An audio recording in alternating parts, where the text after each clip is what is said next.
গণ অভ্যুত্থান, 24-এর গণ অভ্যুত্থান, আতিক গাজীর হাতের বিনিময়ে অর্জিত গণ অভ্যুত্থান, 24-এর গণ অভ্যুত্থান, আমার ভাইদের চোখের বিনিময়ে অর্জিত গণ অভ্যুত্থান। এই 24-এর গণ অভ্যুত্থান আমার হাজারো ভাইয়ের শহীদের রক্তের বিনিময়ে অর্জিত গণ অভ্যুত্থান। আমরা এই গণ অভ্যুত্থানের প্রক্লেমেশন দিতে চেয়েছি, আমরা ঘোষণাপত্র দিতে চেয়েছি, আমরা বলেছি, আমরা রাষ্ট্রকে বলেছি যাতে রাষ্ট্রের পক্ষ থেকে যেন আমাদেরকে এখানে সাপোর্ট করা হয়। আমরা রাজনৈতিক দলগুলোর কাছে গিয়েছি, আমরা বলেছি যে হচ্ছে সকলে যারা আমাদের এখানে সমর্থন জানায়, যারা হচ্ছে এই প্রক্লেমেশনকে গ্রহণ করে, কারণ প্রক্লেমেশন একটি ঐতিহাসিক দলিল, এই ঐতিহাসিক দলিলকে অবশ্যই গ্রহণ করতে হবে। এই ঐতিহাসিক দলিলের মধ্য দিয়ে বস্তা পচা রাজনীতির অবসান হবে, কিন্তু সেই ঐতিহাসিক দলিল যাতে আমরা উপস্থাপন করতে না পারি, যাতে আমরা উপস্থাপন না করি, সেই ক্ষেত্রে বিভিন্ন ধরনের বাধার সৃষ্টি করা হয়েছিল। তবে আমাদের প্রাথমিক বিজয়, আমরা প্রাথমিকভাবে বিজয় লাভ করি যে সরকার আমাদের এই প্রক্লেমেশনের ব্যাপারে হ্যাঁ বাসক কথা বলেছে, সরকার আমাদের এই প্রক্লেমেশনের ব্যাপারে সম্মতি দিয়েছে। আমরা বৈষম্যবিরোধী ছাত্র আন্দোলনের বিপ্লবী ছাত্র জনতা আমরা সিদ্ধান্ত নিয়েছি, আমরা অবশ্যই আমরা শহীদ মিনারে আমরা একত্রিত হব। আমরা আমাদের পূর্ববর্তী যে কর্মসূচি আমরা দিয়েছি, আমরা শহীদ মিনারে আমরা বিপ্লবীরা সেখানে একত্রিত হব। আমাদের সরকারের পক্ষ থেকে প্রক্লেমেশন আসবে, কিন্তু তাই বলে আমাদের একত্রিত হওয়া বন্ধ হয়ে যাবে না। আমাদের সেখানে আগামীকালকে আহত থেকে শুরু করে আহতদের থেকে শুরু করে শহীদ পরিবার এবং সারা ঢাকা শহরের মা বোনেরা যেভাবে 5ই আগস্ট রাজপথে নেমে এসেছিল, প্রতিটি বাড়ি ঘর থেকে যেভাবে রাজপথে নেমে এসেছিল, তারা প্রক্লেমেশনের পক্ষে আমাদের পক্ষে অবস্থান নিবে। রাজপথে আমাদের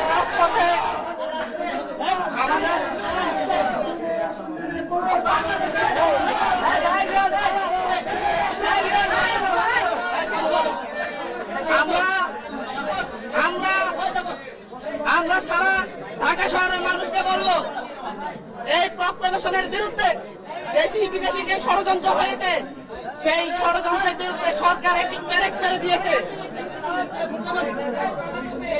আমরা এই দেশের মানুষের উদ্দেশ্যে বলবো, আমাদের প্রক্লেমেশন যাতে আমরা করতে না পারি, সেই ক্ষেত্রে দেশি বিদেশি ষড়যন্ত্র হয়েছে, সেই ষড়যন্ত্রে পেরেক মেরে দিয়েছে আমাদের অন্তর্বর্তীকালীন সরকার। আমাদের প্রক্লেমেশনকে গ্রহণ করেছে, তারা বলছে সরকারের জায়গাটা থেকে তারা প্রক্লেমেশন দিবে, কিন্তু আমরা আগামীকালকে সারা দেশের মানুষকে রাজপথে নেমে এসে আমরা এই প্রক্লেমেশনের পক্ষে শক্তি প্রদান।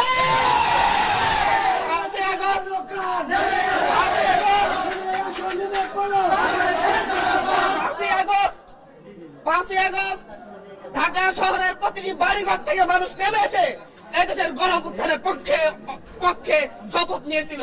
এদেশের গণ অভ্যুত্থানে এদেশের ফ্যাসিস্ট হাসিনার বিরুদ্ধে মানুষ রাজপথে নেমে এসেছিল। আগামীকালকে সেই জায়গা থেকে, সেই গণ অভ্যুত্থানের অংশীদারিত্বের জায়গা থেকে যারা আমাদের ঢাকা শহরের যত মানুষ সেই 5ই আগস্ট রাজপথে নেমে এসে শেখ হাসিনার বিরুদ্ধে স্লোগান ধরেছিল, শেখ হাসিনাকে না বলেছিল, আগামী কালকে ঢাকা শহরের প্রতিটি মানুষ আমার শহীদ ভাইদের রক্ত অর্জিত গণ অভ্যুত্থানের প্রক্লেমেশনের পক্ষে রাস্তায় নেমে এসে আমাদের আমরা আগামী কালকে ঢাকা শহরে 5ই আগস্টের মতো একটা গণজোয়ার দেখতে পাবো। এখান থেকে আমরা অন্তর্বর্তীকালীন সরকার যে প্রক্লেমেশনের পক্ষে যে অবস্থান নিয়েছে, সেই অবস্থানকে সমর্থন জানাবো। আমরা দেশের মানুষ সমর্থন জানাবে, যাতে ভবিষ্যতে আর কেউ ষড়যন্ত্র করে এই প্রক্লেমেশনের পথ রুদ্ধ করে দিতে না পারে। আমাদের 71-এর প্রক্লেমেশন আছে, 24-এর প্রক্লেমেশন হবে, এটা গভর্নমেন্টের জায়গা থেকে হবে, কিন্তু সেটার জন্য আমাদের সমর্থন এই দেশের মানুষ আগামীকালকে সমর্থন জানিয়ে দিবে। আমরা এখন এখান থেকে প্রক্লেমেশনের পক্ষে একটি মিছিল করব, রাস্তায় মিছিল করে এদেশের মানুষকে আমরা আহ্বান করব। আমরা সেটা আপনাদেরকে বলছি, আমরা প্রক্লেমেশনের পক্ষে আগামীকালকে এদেশের মানুষ অবস্থান নিবে, এবং এই প্রক্লেমেশনটা কিভাবে হবে সেটা আমরা কাউকে সেখানে বলে দিব। ঠিক আছে।